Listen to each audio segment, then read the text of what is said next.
couch stretch, which I actually usually just use a wall for, is a really classic stretch for our quads and our hip flexors.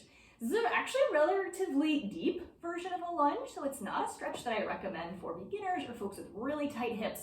For most people, this is pretty intense quad stretch. There's a lot of gentler variations that I'd suggest for folks who are just starting out that I'll link to in the description of this video. But for folks with relatively happy quads and people really comfortable working in a lunge who don't get any knee discomfort, let's see how we do it. For this stretch, we're gonna start with either a wall or a couch, something behind us for support. I'm gonna take my back leg, nestle my knee all the way up against the edge of my couch or the wall. I'm gonna point my toes up towards the ceiling so my shin is vertical and that foot isn't flopping out to the side. Vertical shin means my hip is gonna stay in a neutral position and not start to externally rotate. The other leg, I'm gonna step forwards to my lunge, knee on top of that ankle, and I'm gonna lift my chest nice and high. I'm gonna double check that my hip bones are pointing forwards, my tailbone is tucking down towards the ground, my shoulders are over my hips, and I'm not leaning forwards here. Leaning forwards is gonna rotate our hips forwards and take some of the stretch out of the front of our hips and a little bit out of some of those quads as well. Keeping our torso nice and lifted is gonna keep all of the stretch in the back leg for our lunge. If this already feels intense, this is where you can hang out. If you'd like to make this a deeper stretch on those quads, we're gonna keep our chest lifted, keep that tailbone tucked, but push our hips back towards the wall, like you're gonna take that butt cheek to tap your heel.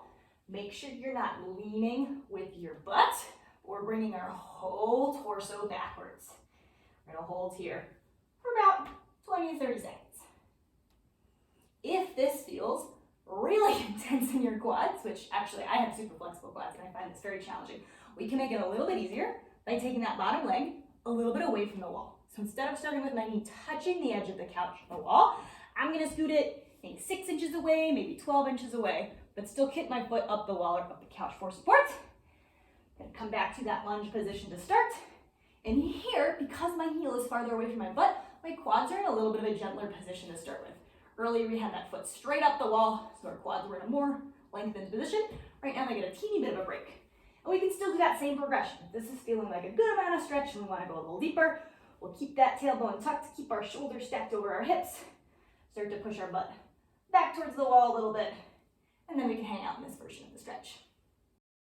If you want to learn more stretches like this, you should totally check out the Flexopedia on my website. It's a free online library of stretches with detailed how to's for both passive stretches and active stretches organized by muscle group.